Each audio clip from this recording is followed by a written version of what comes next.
자, 오늘도 수업 시간에 우리 출석하신 학생들을 주님의 이름으로 환영하고 축복합니다.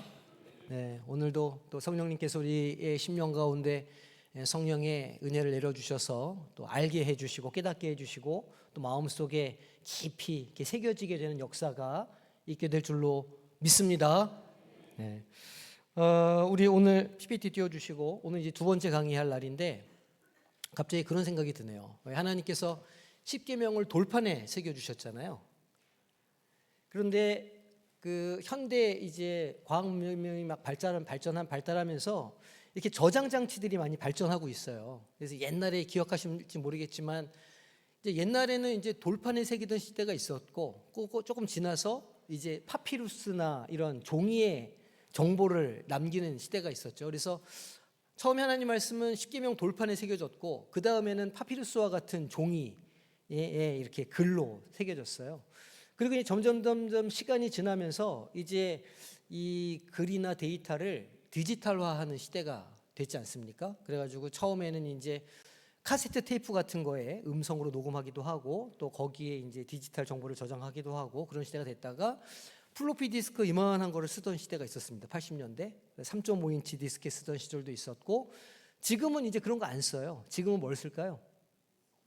USB 메모리에다 쓰시잖아요. 그러니까 이제 한참 광디스크 이렇게 광디스크를 쓰기도 했었고 지금은 이제 막 하드디스크가 막 발달해가지고 뭐 이렇게 하는데 과학자들이 말하기를 이 CD에 있는 정보는 한 70년 간다고 그래요. 70년 정도 CD에 있는 거. 그리고 우리 USB 메모리는요 10년을 장담하지 못한다고 그럽니다. 의외죠. 네, USB 디스크에 있는 거는 10년이 지나면 그 데이터의 보관을 장담할 수 없다고 그래요. 가장 오랜 시간, 가장 유구한 역사를 가지면서 오래 남길 수 있는 저장 장치가 뭘까요? 거꾸로 거슬러 올라가시면 됩니다. 돌에 새기는 게 제일 오래 간대요. 그거는 뭐 수십만 년이 지나도 돌에 새겨진 거는 남아있다. 이렇게 이제 생각하시면 돼요. 갑자기 그 생각이 나서. 그래서 하나님께서 처음에 십계명을 돌판에 새기셨나 보다 그런 생각이 듭니다. 왜냐하면 시간이 오래 지나도 그 정보는 사라지지 않으니까 하나님의 말씀은 영원해야 하니까 그렇게 하셨다는 생각이 갑자기 들어서 여담을 제가 했습니다. 자, 오늘 두 번째가 하나님의 최종 계시로서의 예수 그리스도를 우리가 이제 말할 건데 오늘 계속 반복될 단어가 있을 거예요. 최종 계시라는 건 마지막 계시라는 뜻이에요. 마지막 계시. 그 이후로는 계시가 없다 그런 뜻입니다. 이걸 이제 머리에 두시고 오늘 우리가 제 카바에 넣어놓은 그 글이 있어요. 순전한 기독교에 나온 글인데 우리 한 목소리 한번 읽어볼까요? 자, 시작.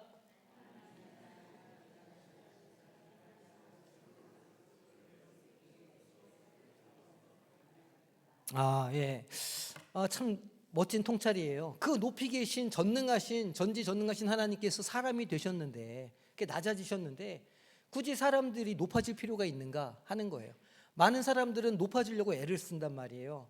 뭔가 권력을 더 갖기를 원하고, 더 똑똑해지기를 원하고, 뭔가 다 자꾸 높은 곳으로 가려고 하는데, 정작 하나님은 인간의 몸을 입고 낮아지셨다는 거죠. 인간의 삶이 높은 곳을 향할 필요가 없다. 그런 그 통찰을 보여주고 오늘 말씀과 깊이 연관이 있는 그 주제라 제가 선택해서 기록해놨습니다. 자, 우리 그 이제 지난주 숙제를 해야죠. 자, 오랜만에 암송을 해보셔가지고 아마 어떻게 되셨는가 모르겠는데 히브리서 1장 2절 이 모든 마지막 날에는 자 시작.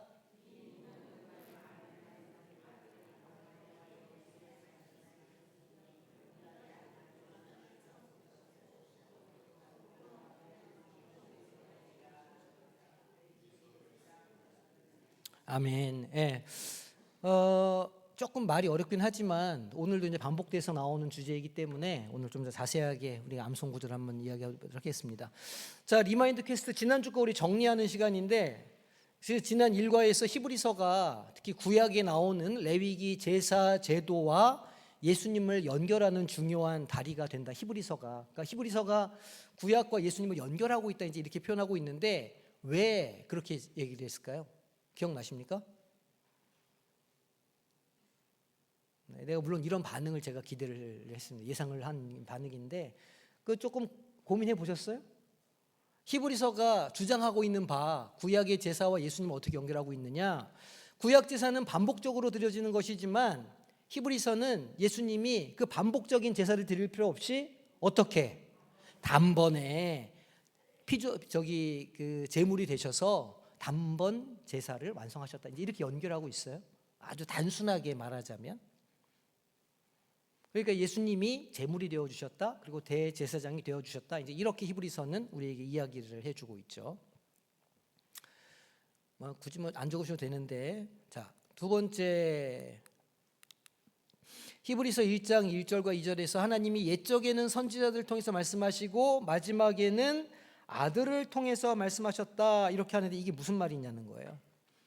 구약의 선지자들을 통해서 주신 그 말씀들은 어땠어요? 그거는 전체를 다 보여주는 것이라고 했을까요? 아니면 조금만 보여주는 것이라고 했을까요? 네, 점진적이라 전체를 다 보여주는 게 아니라 아주 조금씩 하나님의 계시를 보여주는 것일 뿐이었다 그랬어요.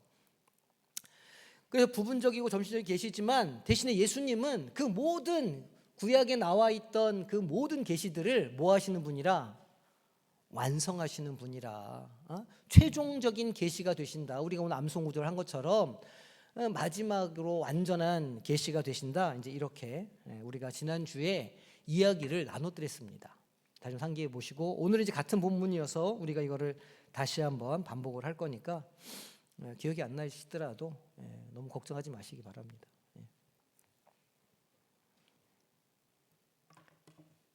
그러니까 예수님이 구약 시대의 그 제사를 완성하신 분이시다. 왜냐하면 구약 시대 제물은 반복해서 드려져야 했지만 예수님이 십자가에 달려서 죽으심으로 한 번에 단번에 완전한 제물로 영원한 제물로 우리에게 오셨고 그게 첫 번째 내용이었고 두 번째는 구약의 수많은 선지자들이 하나님의 뜻을 대언하고 이야기를 했지만 그거는 되게 점진적이고 조금씩이고 불완전한 것들이었다는 거예요. 그런데 하나님께서는 예수 그리스도를 통해서 그 계시를 완성하셨다. 최종적으로 끝내셨다. 이런 의미입니다. 이게 이제 지난주에 우리가 나눴던 이야기예요. 자, 그러면 이제 오늘 우리가 배울 거에 대해서 우리가 얘기를 해봅시다. 첫 번째 우리가 할 게 뭐냐면 오늘 우리가 읽은 1절에서 3절 말씀에서 예수님께서 하나님의 최종 계시라는 것, 마지막 계시라는 주장이 무슨 의미인가 우리가 다시 한번 우리가 공부를 하게 될 거고요. 두 번째는 구약 선지자들의 메시지와 그 예언들과 계시들과 예수님의 계시를 비교해서 구속사적으로 완성하셨다는 게 무슨 뜻인가 우리 오늘 이걸 한번 공부를 해 보겠습니다. 그리고 세 번째 목표는 그래서 예수님을 통해서 드러난 하나님의 그 성품과 구원 계획이 우리의 신앙에 어떤 의미가 있는지까지 우리가 연결해서 고민해 보도록 이렇게 오늘 공부를 해보도록 하겠습니다. 자, 그러면 오늘 본문이 가지고 있는 내용이 어떻게 구조를 가지고 있는지 살펴보도록 하죠.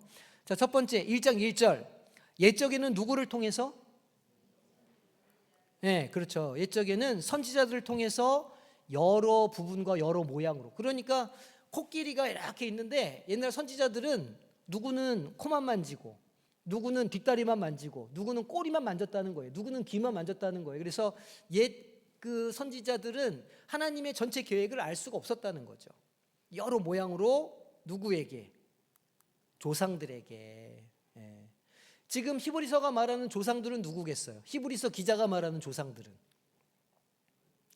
그러니까 예수님이 오시기 이전에 그 예수님이 오시기 이전의 삶을 살던 모든 자기의 선조들을 말하는 거예요.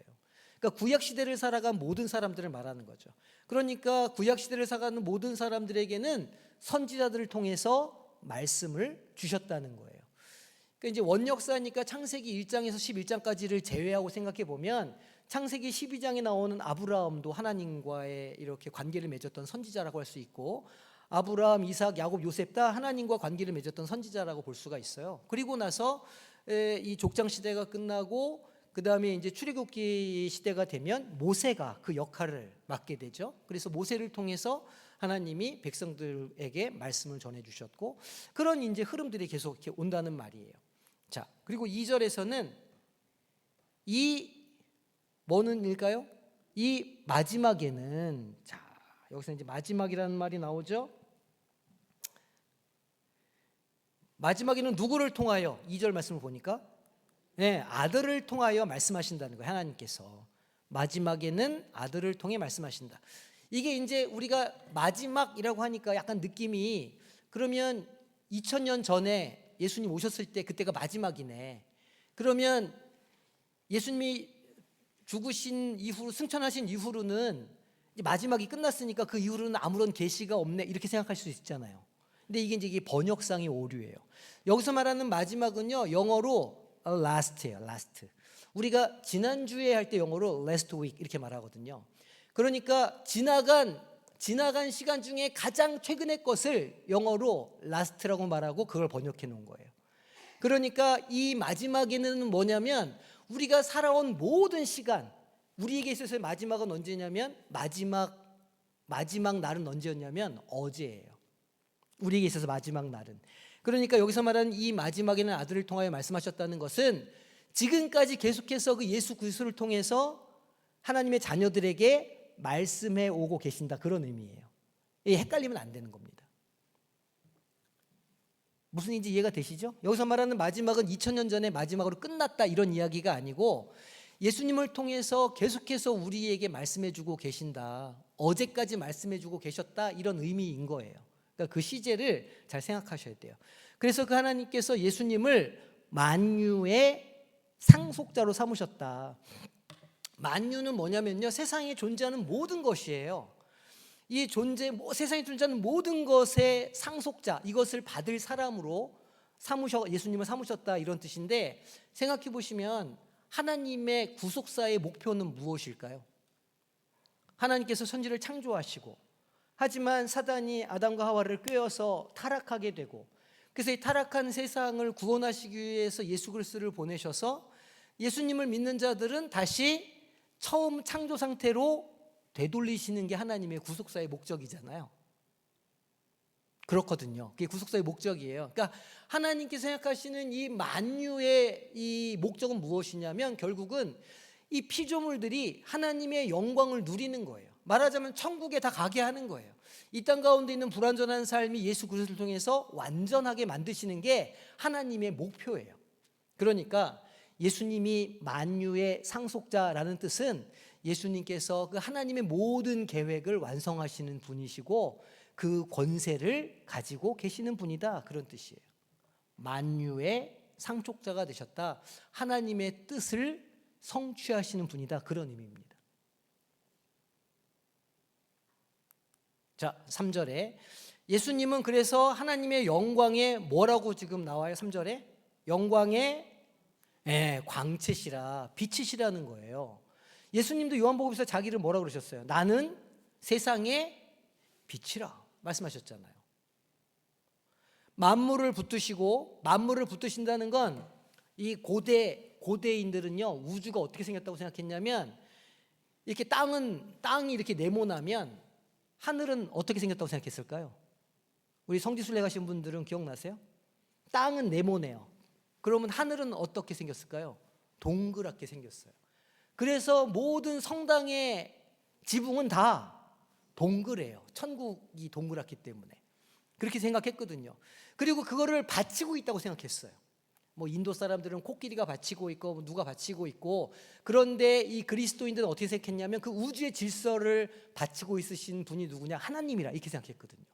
그러니까 지금 만물을 붙드신다는 건 그 우주를 지탱하고 우주를 운행하시는 분이 예수님이시라, 그런 의미예요. 그리고 무엇을 정결케 하신다고요? 그렇죠. 우리의 죄를 깨끗게 하시는 분이시다. 예수님이 어떻게 우리의 죄를 깨끗게 하실 수 있어요? 우리의 죄를 깨끗게 하시는 분은 누구예요? 우리의 죄를 깨끗하게 하시는 분은 누구예요? 구약을 생각해 보세요. 그 피로 우리를 정죄하지 않으시고 용서를 베푸시는 분은 누구예요? 하나님이시잖아요. 그런데 예수님은 그 피가 되신 분이고 보혈을 흘려서 우리의 죄를 덮어주신 분이시고, 그런데 왜 예수님을 죄를 정결하게 하신 분이라고 얘기할까요? 하나님과 예수님은 한 분이시니까, 하나님 우편에 앉으신 분이라 삼위일체 교리가 나오게 돼요. 그래서 예수님이 우리의 죄를 깨끗게 해주신다고도 말할 수 있어요. 왜냐? 예수님이 하나님이시니까. 구약의 제사 레위기를 생각해 보면 제물의 피는 하나님이 용서하도록 만드는 통로잖아요. 예수님이 보혈을 흘려서 통로가 되어 주셨어요. 그래서 누가 우리의 죄를 용서해 주셨어요? 하나님께서. 그런데 하나님과 예수님은 하나이시니까 그렇게 말할 수 있는 거예요. 예수님이 우리의 죄를 사해 주셨다라고도 말할 수 있는 거죠. 하지만 본래의 의미를 알아야 돼요. 이해되시죠? 순서를 잘 이해하셔야 돼요. 자, 요한복음 1장 14절에 뭐라 그러냐면 말씀이 육신이 되어 우리 가운데 거하셨다. 태초에 뭐가 있었죠? 말씀이 있었어요. 창세기 1장 1절은 어떻게 시작하죠? 태초에 말씀이 계시니라.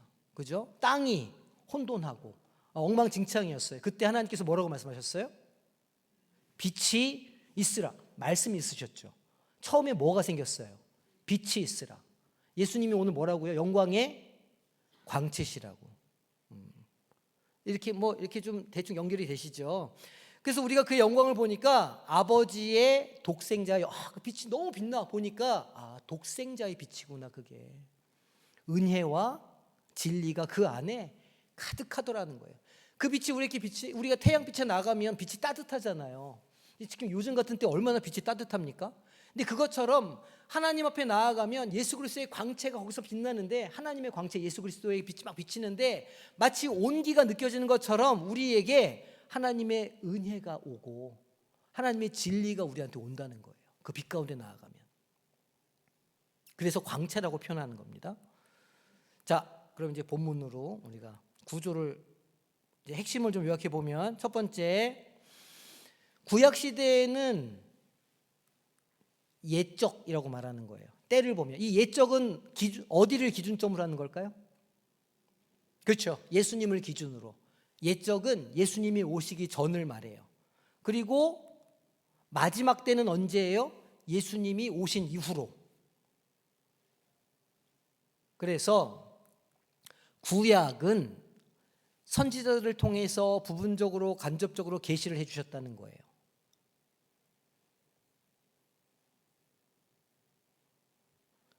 대신 신약은 아들을 통해서 최종적이고 직접적으로 계시를 해 주셨다는 거죠.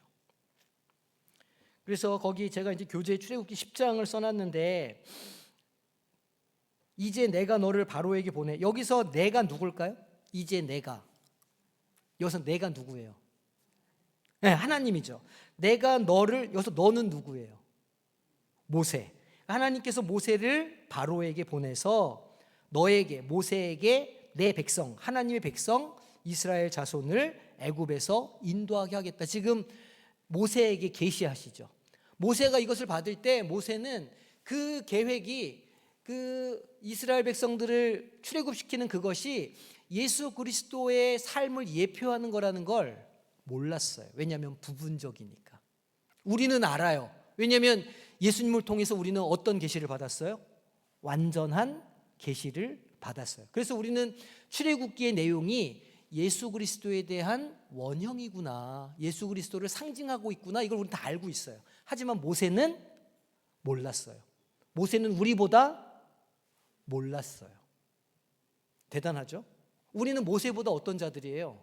더 많이 하나님의 뜻을 아는 자들이에요. 할렐루야. 별로 기쁘지 않으신 것 같은데 저는 굉장히 기쁩니다. 자, 13절 14절을 보니까 모세가 하나님께 아뢰되 내가 이스라엘 자손에게 가서 이르기를 너희의 조상의 하나님이 나를 너희에게 보내셨다 하면 그들이 내게 묻기를 그의 이름이 뭐냐, 그 신의 이름이 뭐냐, 이렇게 물어볼 건데 내가 무엇이라고 그들에게 말하겠습니까? 그러니까 하나님께서 말하죠. 모세에게 이르시되 나는 스스로 있는 자니라. 또 이르시기를 너는 이스라엘 자손에게 이같이 이르기를 스스로 있는 자가 나를 너희에게 보내셨다 하라 그랬어요. 나는 스스로 있는 자다. 이거를 신약 성경에서 요한 사도가 요한복음을 기록할 때 에고 에이미라는 말로 바꿔요. 나는 생명의 떡이다. 나는 포도나무다. 이렇게 바꿔서 설명을 하는 거예요. 이 구절을 가지고. 그러니까 모세가 나는 스스로 있는 자다라고 할 때 모세는 자기 후손 중에 예수라는 분이 나올 거를 알지를 못했어요. 신약 시대에 있는 우리는 알아요. 성경을 통해서 계시를 해주셔서 모세 하나님이 나는 스스로 있는 자라고 말씀하시는 이게 예수님이 나중에 사용하시는 말이구나라는 거 이제 우리는 알잖아요. 우리는 모세보다 훨씬 더 하나님의 뜻을 자세하게 잘 알고 있는 자들이라는 거예요. 자, 예수님의 그러면 위상, 예수님의 위치가 어떠냐? 하나님의 영광이 뭐라고요? 광채시고 본체의 뭐래요? 네, 본체의 형상이라. 창조 구속을 어떻게 하셨을까요? 주관하시는 분이시다. 왜냐하면 하나님이시니까.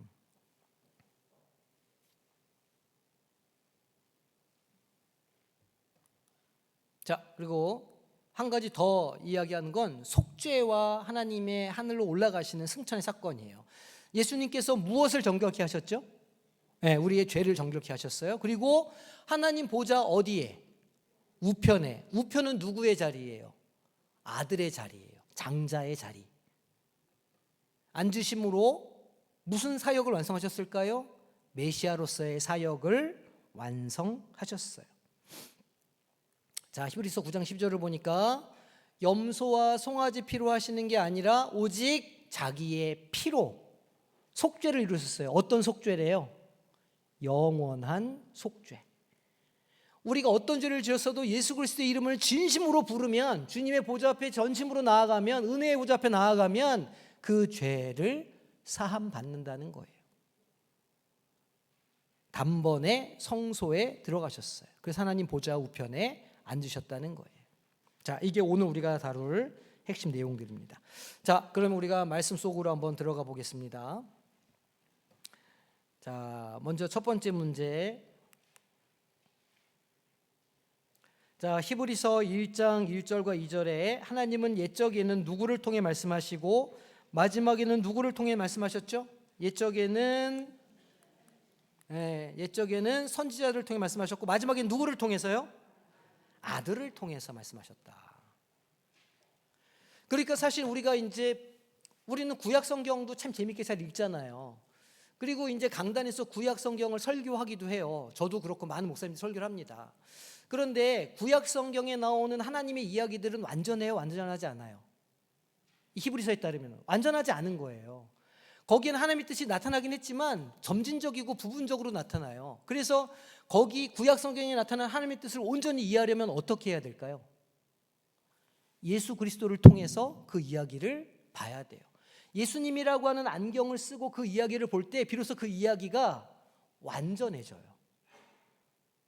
무슨 얘기인지 이해가 되시죠? 그러니까 우리는 성경을 볼 때 어떻게 봐야 되냐면 아들을 통해서 볼 수 있어야 돼요. 이게 예수님의 어떤 것을 나타내는 거지? 이게 예수님께서 말씀하신 어떤 것과 연결이 되지? 이거를 우리가 계속해서 볼 줄 알아야 된다는 거예요. 만약 구약과 신약을 따로 떼어놓고 이상한 해석을 하기 시작하면 이단들이 하는 짓이랑 똑같아지는 거예요. 신약 성경도 마찬가지죠. 신약 성경의 어떤 내용은 반드시 구약에 있는 어떤 예언들의 성취로 나오게 되어 있어요. 서로 긴밀하게 연결되어 있다는 거예요. 그래서 구약 따로 신약 따로 이렇게 볼 수 없다는 걸 아셔야 돼요. 자, 옛적은 언제라고요? 구약 시대, 예수님 오시기 전. 마지막 날들은 누가 오신 이후에? 예수님이 오신 이후를 가리키는 거예요. 자, 마지막 날들은 그러면 우리는 또 뭐라고 말하냐면 사도행전 2장 17절에 보니까 하나님이 말씀하시기를 말세 내가 내 영을 모든 육체에 부어주리니, 요엘서 말씀이죠. 이게 누가 한 말일까요? 이거 누가 한 말일까요? 오순절 성령 강림 사건이 일어났어요.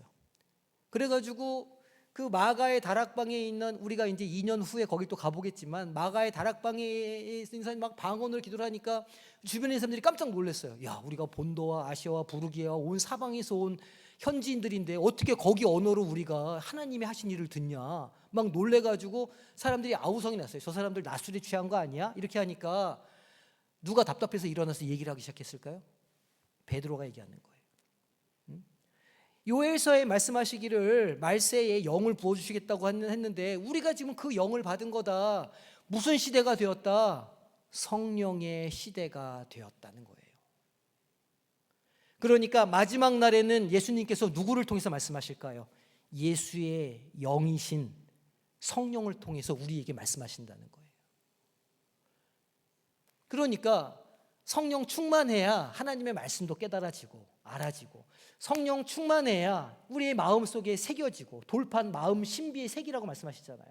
마음의 돌판에 하나님의 음성도 새겨지고, 뭐가 충만해야? 성령이 충만해야. 성령님이 어디 바깥에 계실까요? 저기 어디 지금 저 김해쯤 계실까요? 아니에요. 성령은 우리 안에 내주해 계세요. 그래서 우리가 주님 앞에 기도할 때 우리 안에 내주하신 성령님께 간구하고 의지하고 기도하면 비로소 우리 속사람의 하나님을 향한 통로가 연결이 돼요. 그래서 교제할 수 있게 돼요. 하나님의 영과. 그걸 하기 위해서 성령님을 보내주셨다는 거예요. 그러니까 구약시대에는 선지자들을 통해서 말씀하시지만 신약시대에는 예수를 통해서, 예수의 영을 통해서 우리와 교제하신다는 거예요. 지금까지 계속. 우리가 신앙생활하는 그날까지 계속 하나님은 우리와 성령을 통해서 교제하신다. 이걸 딱 기억하셔야 됩니다. 선지자들의 부분적인 계시와 예수님의 마지막 계시를 대조하고 있어요. 자, 두 번째, 히브리서 1장 3절에 따르면 예수님은 어떤 신적인 속성을 가지고 계시다고 할까요? 하나님의 영광의 강체 본체 형상이시라고. 누가요? 예수님은 능력의 말씀으로 만물을 붙드시는 분이시고 죄를 사해 주시고 하나님 우편에 앉으신 분이다. 이렇게 기록하고 있어요. 이것은 예수님의 무엇을 나타내는 것이냐? 예수님의 신성을 나타내는 거죠. 그냥 사람이 아니라는 거예요. 히브리서를 쓸 때 어떤 이단들이 있었다고요? 한쪽으로는 예수님은 인간의 육체를 가지고 있지 않아. 인간의 육체를 가진 척하는 것일 뿐이야. 완전히 영혼이야. 이렇게 말하는 이단이 있었고, 또 다른 이단은 아니야. 예수님은 사람은 신이 아니고 그냥 사람일 뿐이었어. 이렇게 말하는 이단들이 있었어요. 그러니까 지금 무슨 이야기를 하는 거냐면 분명히 육체를 가지고 오신 분이시지만 그러나 분명히 또한 하나님이시다. 이 이야기를 하고 싶은 거예요. 지금. 자, 요한복음 10장 30절 보니까 예수님께서 뭐라고 그러시냐면 나와 아버지는 하나이니라 이렇게 말씀하셨어요. 그래가지고 유대인들이 속된 말로 뚜껑이 열려가지고 예수님을 죽이려고 막 절벽으로 밀고 가고 뭐 이제 이런 일들이 이제 일어나게 되는 거예요. 신성 모독이라고 생각할 거니까.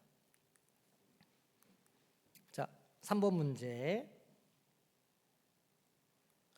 자, 옛적에는 선지자들, 마지막에는 아들을 통해 말씀하셨다 얘기했는데 이게 구약 선지자들의 계시와 예수님의 계시와 어떻게 다르다는 걸까는 거예요. 왜 계속 반복해서 얘기하죠? 구약 선지자들의 메시지는 어떻다고요? 네, 부분적이고 또 간접적인 계시였다는 거예요. 하지만 예수님은 하나님 자신이 직접 오셨기 때문에, 하나님이 직접 인간의 몸을 입고 이 땅 가운데 오신 분이 예수님이시기 때문에 하나님의 뜻을 완전히 다 알고 계신 분이시고, 그래서 그 뜻을 이 땅 가운데 제대로 말씀하시고 보여주신 분이시라는 거예요. 그래서 요한복음을 시작할 때 뭐라고 그래요? 태초에 말씀이 계셨고 그 말씀이 육신을 입어 우리 가운데 인간의 몸으로 오셨다고 기록하고 있는 거예요. 태초에 말씀이 계시니라. 이 말씀은 하나님과 함께 계셨으니 곧 하나님이시라. 그가 태초에 하나님과 함께 계셨고 만물이 그로 말미암아 지은 바 되었으니 지은 것이 하나도 그가 없이 된 것이 없느니라. 예수님이 하나님이시라는 거예요. 그래서 예수님 안에서 모든 예언과 약속이 완성됐다, 성취됐다. 그래서 이후에는 더 이상의 중재자나 제사가 필요하지 않다라고 선언하고 있어요. 이제 그거를 히브리서를 진행하면서 이제 논증을 해 가겠죠. 히브리서 기자는.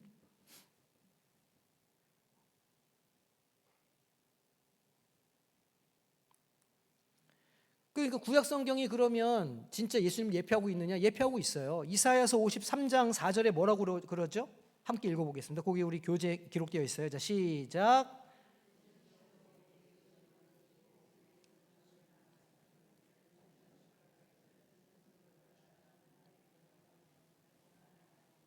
네, 이게 지금 이사야가 그 남유다가 멸망할 때 쓴 기록이란 말이에요.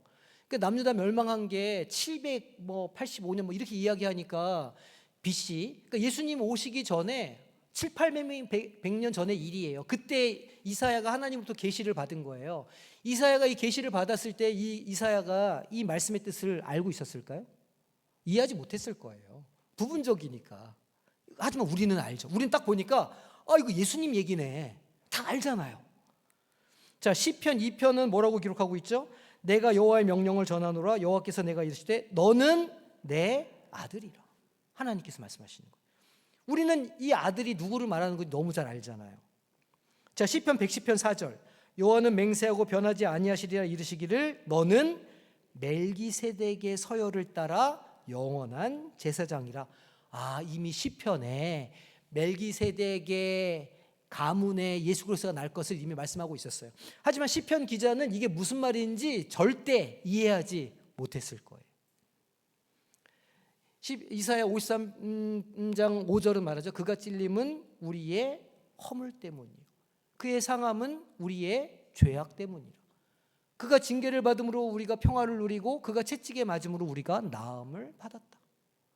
우리 이 말씀을 읽으면 이 말씀의 신학적인 의미와 그리고 내 인생 가운데 행하신 하나님의 일을요 모두 다 이해할 수 있어요. 왜냐하면 우리는 예수 그리스도를 통해서 완전한 계시를 받은 사람이라 이 말씀을 읽으면 예수님이 날 위해서 죽으셨구나. 나의 신앙 고백이 될 수 있는 말이 된다는 거예요. 이사야가 이해했던 것과 우리가 이해했던 건 완전히 다르죠. 이게 부분적 계시와 완전한 계시의 차이예요. 우리는 완전한 계시를 받은 사람들입니다. 우리는 성경을 읽을 때 그래서 예수 그리스도의 모든 것을 다 알 수가 있어요. 그 영이 우리에게 그것을 알려주시기 때문에. 시편 2절도 이 말씀이 있죠. 내가 나의 왕을 내 거룩한 산 시온에 세웠다 하시리로다. 시온에 하나님의 왕이 섰죠. 그 왕이 어떻게 섰을까요? 십자가에 달려서 섰어요. 그 죄패에 뭐라고 써 있었어요? 유대인의 왕이라. 이 시편 기자는 다윗은 이걸 보면서 무슨 얘기인지 몰랐을 거예요. 근데 우리는 이걸 보면 알아요. 그 골고다에 선 십자가에 예수님이 왕으로 우리 가운데 오시고 왕으로 죽으신 그분을 우리는 알잖아요. 이게 완전한 계시예요. 예수 그리스도를 통한 완전한 계시. 시편 110편 1편. 여호와께서 내 주에게 말씀하시기를 내가 내 원수들로 내 발판이 되게 하기까지 너는 내 오른편에 앉아 있으라 하셨도다. 오른편에 앉아 계시잖아요. 하나님이 우편에 앉으셨느니라. 우리는 이 말씀을 보면 이게 다 알아지는 거예요. 성령의 역사요, 완전한 계시, 예수 그리스도를 통한 지혜를 우리가 갖고 있기 때문이에요. 그래서 히브리서 저자는 마지막 날들이라는 표현을 사용해서 예수님을 통한 종말론이 지금 시작되었다는 것을 가르쳐주고 있어요. 이미 종말은 시작되었고 완성되었으며 아직 종말은 완성되지 않았다, 그런 뜻이에요. 이미 완성되었다는 것은 예수님께서 이미 사탄 권세를 이기셨다는 뜻이고, 아직이라는 말은 하나님의 나라가 우리 가운데 다시 올 때, 재림 예수께서 오실 때에 이 모든 역사가 완성될 것을 의미하는 말이에요. 그러니까 우리는 지금 어떤 시대를 살고 있죠? 종말의 시대를 살아가고 있어요. 마지막 때를 살아가고 있어요. 마지막 때는 무슨 시대라고요? 성령의 시대라. 이해가 되시죠? 자, 예수님께서 하나님의 영광의 광채이고 본체의 형상이라고 말할 때 말이 좀 어렵죠? 그럼 예수님은 도대체 어떤 존재라고 말하고 있는 것인가? 하나님의 영광의 광채, 본체의 형상이라. 예수님은 단순히 인간이나 예언자가 아닌 하나님의 신성을 온전히 드러내는 존재라는 거예요. 왜냐하면 예수님이 하나님이시기 때문에 하나님의 어떤 그 거룩함을 예수님께서 보여주셨다는 거예요. 빌립보서 2장 6절, 그는 근본 하나님의 본체시나 하나님과 동등됨을 취할 것을 여기지 아니하시고 종의 형체를 입어 우리 가운데 종의 모습으로 오셨다는 거예요. 그러니까 하나님과 본체시니 하나님의 신성이 예수님께 당연히 있다는 말이에요.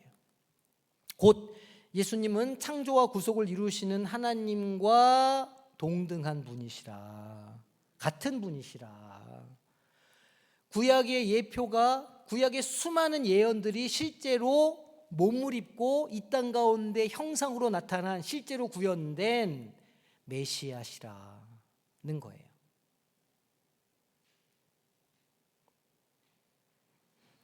우리가 이제 여기서 진짜 좀 어려운 문제를 딱 짚고 넘어가야 되는데, 이 개념이 이 기독교사에 너무너무 중요한 위치를 가지고 있어요. 자, 본체의 형상이라 이런 이야기를 하잖아요. 형상, 그림자, 뭐라고 말씀드렸죠? 처음에 제가 플라톤 얘기하면서 이 강의 시작할 때 형상이라는 건 그림자를 말해요. 아남네시스. 그러면 그 그림자를 만드는 게 뭐라는 거예요? 오늘 말씀에 따르면 그게 본체라는 거예요. 본체가 비춰가지고 그림자로 보이는 게 형상인데, 예수님은 형상일 뿐만 아니라 그 본체시라는 거예요. 아남네시스 된 것과 본체가 똑같다는 거예요. 그림자랑 원래 본체는 똑같을 수가 없잖아요. 똑같을 수가 없죠. 내 그림자와 제가 하나일 수가 없잖아요. 똑같지 않잖아요. 그냥 그림자는 모자라고 나의 반영일 뿐이지만 예수님의 형상은 본체라는 거예요. 똑같다는 거예요.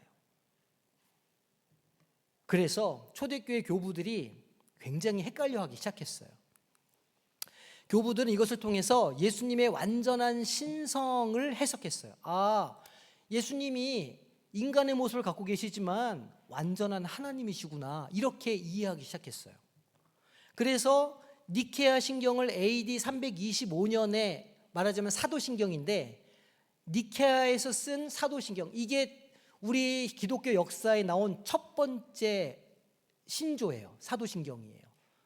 여기에서 뭐라고 그러냐면 하나님과 동등하다, 이렇게 예수님이 하나님과 동등한 존재라고 신앙 고백문에 아예 썼어요. 우리도 사도신경을 고백하잖아요. 사도신경은 우리의 신앙의 고백이거든요. 자, 니케아 신경에 어떻게 기록되어 있느냐? 325년 1차 니케아 공의회에서 아리우스파를 비롯한 이단을 정죄하고 정통 기독교 신앙을 지키기 위해서 신조를 만들었어요. 신앙문을 만들었어요. 뭐 예수님이 완전한 신이 아니다, 완전한 인간이 아니다, 뭐 별의별 이단들이 너무 많으니까 그 이단에 빠지지 않기 위해서 우리의 신앙을, 요점을 딱 정리해 놓은 거예요. 그걸 보고 니케아 신조라고 불러요. 그러면 아리우스파가 어떤 인간들이었느냐? 아리우스파가 누구였냐면, 성자 예수는, 그러니까 예수님은 성부 하나님에 의해서 시간 이전에, 그러니까 창조 이전에 피조되었다.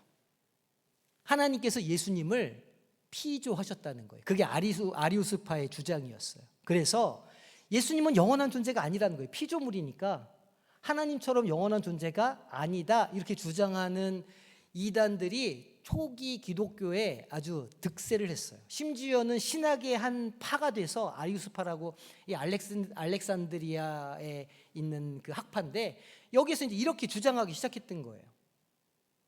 그래서 이거에 이제 대응하기 위해서 이 신조를 만든 거죠.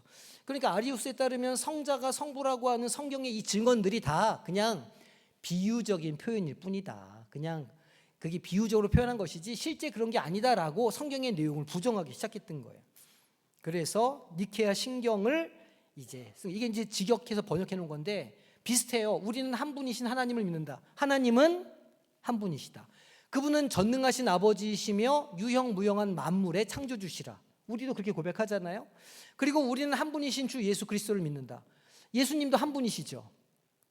그리고 그분은 하나님의 외아들이시며 독생자, 아버지에게서 나셨으며 곧 아버지의 본질에서 나셨다. 하나님에게서 나신 하나님이시며 아버지와 본질에서 같으시다.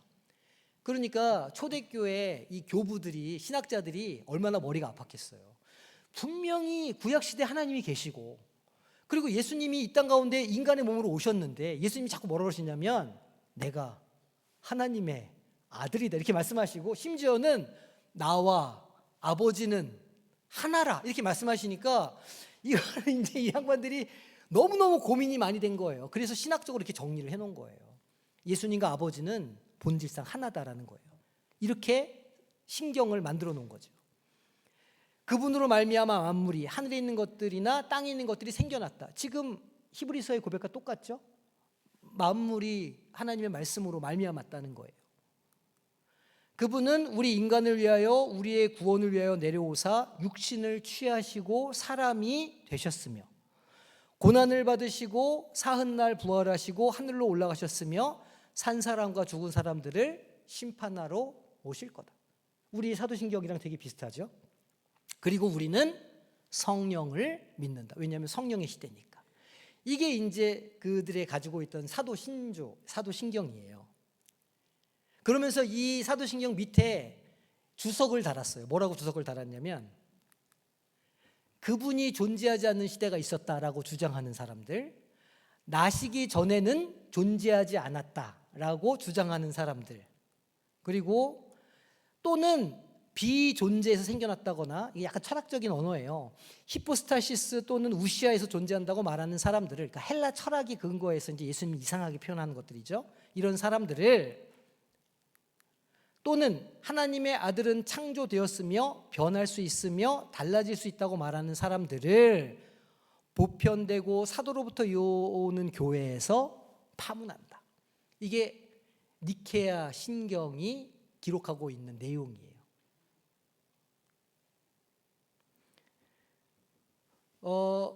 콘스탄티노스 황제가 기독교를 인정을 하게 돼요. 그게 언제냐면 313년이에요. 313년도에 기독교를 인정을 했어요. 로마 제국이 혼란에 빠졌을까요? 빠지지 않았을까요? 혼란에 빠졌겠죠. 왜냐하면 그간에 기독교를 얼마나 핍박을 하고 죽이고, 그래서 동굴로 피해 들어가고 밑에 땅을 파고 들어가고 얼마나 사람들이 많이 죽었으며 그랬는데, 콘스탄티노 황제가 기독교를 313년 밀라노 칙령을 통해서 국가의 종교로, 이제는 기독교만 믿어, 이렇게 딱 포고를 한 거예요. 그러니까 로마에 난리가 났죠. 로마가 다신교 사회 아닙니까? 수많은 우상들을 섬기는 나라였단 말이에요. 그러니까 다들 막 헷갈리고 막 정신이 없었던 거예요. 그러니까 325년에 이 니케아 신경이 나왔어요. 그리고 혼란이 잠재워졌느냐? 혼란이 잠재워지지 않았어요. 그래서 이 콘스탄티노플이 무슨 일을 했냐면 330년에, 5년 뒤에, 이거를 발표한 후 5년 뒤에 수도를 로마에서 비잔티움으로 옮겨버려요. 로마는 다신교 국가였고 수많은 어떤 그런 그 로마의 잔재가 남아있는 곳이잖아요. 그러니까 아예 수도를 비잔티움으로 옮겨요. 비잔티움이 어딜까요? 지금의 이스탄불이에요. 이사간 그 수도를 옮긴 해가 언제냐면 330년에 옮겨요. 그리고 이름을 콘스탄티노폴리스, 콘스탄티누스 황제의 도시라 이렇게 이름을 바꿉니다. 그리고 381년도에 한 30년 정도 지난, 한 50년 정도 지난 다음에 거기에서 신조가 다시 한번 발표돼요. 그러니까 이제 니케아, 콘스탄티노플, 크레도라는 게 다시 한번 공표가 되는데, 거기에서부터 논쟁이 시작돼서 동로마, 서로마 제국이 한 1000년 정도에 갈라지게 돼요. 그러니까 이제 제가 이거를 왜 이렇게 구체적으로 말씀드리냐면, 이 히브리서가 말하고 있는 이 예수 그리스도에 대해 본질에 대한 이것이 구구절절 기독교의 역사에 중요한 논쟁거리가 되어왔다는 거예요. 여기에 대한 바른 이해를 갖고 있지 않으면 오늘날의 이단들에게도 우리가 흔들리고 넘어갈 수가 있다라는 거예요. 그래서 이 어려운 말씀을 드리는 겁니다. 313년에 밀라노 칙령이 일어나고 325년에 이 니케아 신조를 발표하고, 로마가 혼란에 빠져들고 그 혼란을 잠재우기 위해서 수도를 이 콘스탄티노플로 아예 옮기게 된다. 그래서 새로운 시대가 열리게 되고 기독교 제국이 만들어지게 되었다는 거예요. 만약 콘스탄티누스 대제가 수도를 옮기지 않았으면 기독교가 이렇게 부흥하지 못했을 수도 있어요. 저는 아주 그게 잘한 선택이라고 생각하죠. 그렇습니다. 자, 그런 역사를 봤고, 자, 이제 5번째 5번 질문이에요. 구약의 선지자들이 부분적으로 전했던 메시지가 예수님 안에서 완전해졌다는 거예요. 그러면 오늘 우리는 성경을, 또 특히 복음서를 어떻게 봐야 할까? 어떻게 대해야 하겠느냐는 거예요. 예수님을 성경 해석에 무엇으로 삼으라고요? 중심에 두라는 거예요. 예수님을 성경의 가운데 이렇게 탁 박아놓고 예수님을 중심으로 성경을 봐야 된다는 거예요. 그러니까 복음서에 나타난 예수님의 삶과 가르침을 더 깊이 묵상해야 되겠죠. 예수님의 그 모든 사역들은 구약의 성취로서 의미가 있어요. 신약 시대에 또 이제 최근에 또 어떤 우리 분파들은 구약은 완전히 무시하는 분들도 있어요. 구약 그거 다 끝난 옛날 언약이고 쓸모없는 거다 이렇게 말하시는 분들도 있는데 그렇지 않아요. 이 신약에 있는 예수님의 사역들도 구약에 있는 일들에 대해 예표이기 때문에 구약의 그 이야기들을 잘 이해하고 알아야 예수님의 사역이 이해가 되는 거예요. 왜냐하면 예수님이 십자가에 달려 죽으신 이유가 보혈을 흘리시기 위함이고 그건 곧 레위기 제사법과 관련이 있는 것과 마찬가지예요. 그래서 히브리서가 이 레위기의 제사법을 이렇게 붙잡고 있는 거거든요. 구약과 신약을 뭐 하지 말고요? 분리하지 말고 이거 따로 떼어놓고 하고 이건 구약 성경, 신약 성경 관계없는 거 이게 아니고 구약이 예수님 안에서 성취되었다는 것을 우리가 알면서 전체 성경을 읽고 그 모든 말씀에 순종을 해야 한다는 겁니다. 누가복음 24장 44절 보니까 또 이르시되 내가 너희와 함께 있을 때 너에게 말한 바 곧 모세의 율법과 선지자의 글과 시편에 나를 가리켜 기록된 모든 것이 이루어져야 하리라 한 말이 이것이라. 구약 성경에 많은 예언들이 나와 있는데 그게 예수님에 대한 이야기다. 예수님께서 직접 말씀하셨어요. 그러니 우리는 구약 성경도 봐야 돼요. 예수님이 어떻게 예언되어 있는지를 알아야 돼요. 그래서 히브리서 곳곳에 보면 구약 성경의 인용이 되게 많아요. 왜냐하면 예수님이 구약 예언의 성취니까. 시편, 이사야 우리가 계속 보고 있는 말씀들이 그것들이죠. 예수님이 무엇으로 오셨어요? 우리 가운데? 네, 말씀으로 오셨다는 게 신앙의 본질이라는 거예요.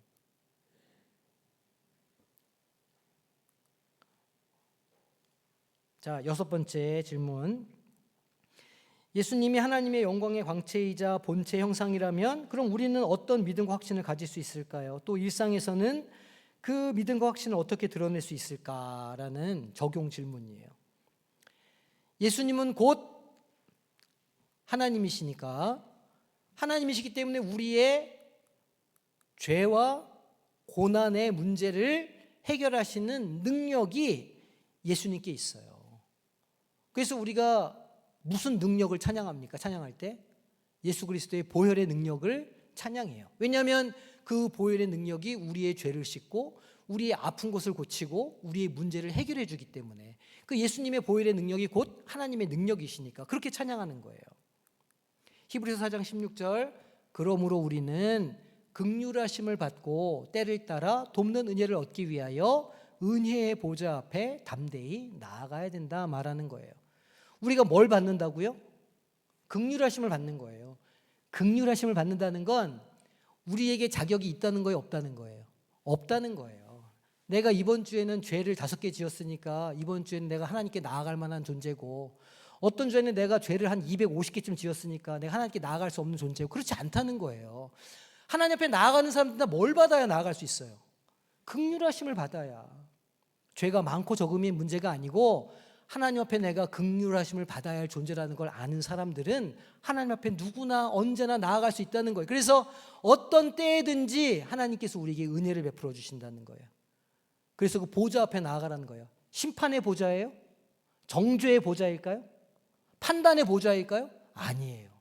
은혜의 보좌라는 거예요. 보좌는 하나님이 앉아 계신 자리를 말하죠. 구약 성경의 보좌는 어디였어요? 지난주에 얘기했죠? 하나님이 어디에 임재하신다고요? 시은좌. 시은좌가 어디에 있는 거예요? 언약궤, 뚜껑, 덮개, 두 구름날개 사이에 은혜의 보좌 앞으로 나아간다는 건 주님의 그 임재 가운데 나아간다는 거예요. 지금 이제 하나님의 임재는 어디에 임할까요? 어디 우리 저기 구름날개가 없잖아요. 구름날개도 없고 언약궤 뚜껑도 없는데 하나님은 어디에 임하십니까? 우리의 심령 가운데 이미 임하여 계시죠. 누구로? 성령 하나님으로. 그러니까 우리는 우리의 문제가 있을 때마다 우리 안에 계시는 성령님과 교제하며 성령님을 의지하면서 그 예수의 영이신 성령님께서 우리를 인도해 주시고 가르쳐 주신 대로 따라가고 그렇게 신앙생활을 해야 된다는 거예요. 성령의 시대 아닙니까? 성령의 시대. 일상에서 예수님의 권위와 사랑을 신뢰하라는 거예요. 하나님은 나를 놓지 않으신다. 나를 늘 붙잡고 계신다. 나를 아신다. 이거를 신뢰하면서 기도의 자리, 예배 자리에 담대하게 나아가고 그 넉넉한 사랑과 섬김을 실천할 수 있다는 거죠. 이웃에게. 아침에 주일날 아침에 많이 경험하시잖아요. 그렇게 차 타고 오면서 싸워요. 뭐가 이렇게 그러면 이제 딱 기분이 딱 이렇게 아우 내가 오늘 예배고 뭐고 진짜 내가 하고 이제 그런데 그럴 때에도 어떡하라고요? 은혜의 보좌 앞으로 나아가라고요. 하나님을 예배하는 건 우리의 감정에 달려있는 게 아니에요. 우리의 신앙이 어디에 서 있어야 된다고요? 말씀에. 하나님의 말씀 위에 서 있어야 된다고. 하나님의 말씀이 뭐라고 좀 이야기하고 있습니까? 은혜의 보좌 앞으로 나아가라고. 때를 따라 돕는 은혜를 구하면서 내가 긍휼이 필요한 사람이라는 것을 알고 날마다 그 자리에 나아가라고 이야기하고 있는 거예요. 그리고 그렇게 나아가는 사람이 이웃에게도 그 사랑을 전할 수 있지 않겠어요? 자기 스스로가 내가 좀 자격이 되는 사람이야. 내가 이런 일을 했기 때문에 내가 이번에 은혜를 받을 만한 사람이야. 이런 판단을 스스로 하고 있는 사람이라면 다른 사람들에게도 그런 판단을 하겠죠. 은혜를 받으려면 그 정도에서는 안 돼. 방언을 하려면 기도 그 정도에서는 안 돼. 병 고침 받으려면 그 정도 간절한 사모함으로는 안 돼. 더 뜨거워야지. 나무를 15개는 뽑아야 돼. 이렇게 말할 수 있잖아요. 그거는 긍휼한 게 아니에요. 그건 자기의 의와 자기의 어떤 공로를 내세우는 것이지. 그렇게 신앙생활하는 사람들은 남들에게도 그렇게 예수를 전하겠죠. 이렇게 하면 복받아. 이렇게 하면 은혜받아. 아니라고요.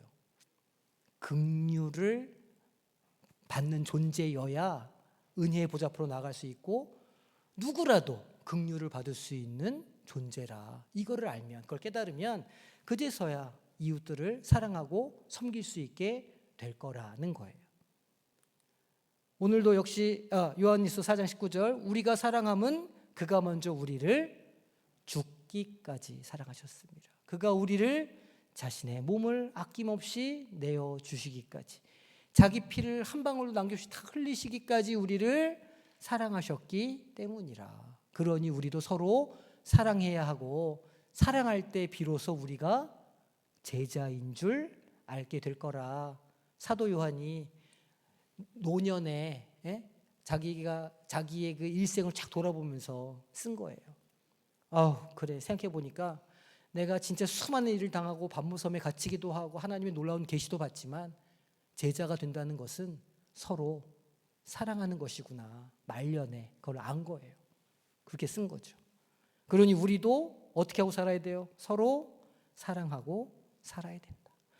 예수님의 무엇을 인정할 때, 신성을 인정할 때, 예수님이 하나님이시구나 이런 걸 인정할 때 삶의 모든 영역이 주님의 다스림 아래에 있다는 믿음을 당연히 갖게 되겠죠. 우리는 그렇게 믿고 있는 사람들이에요, 이미.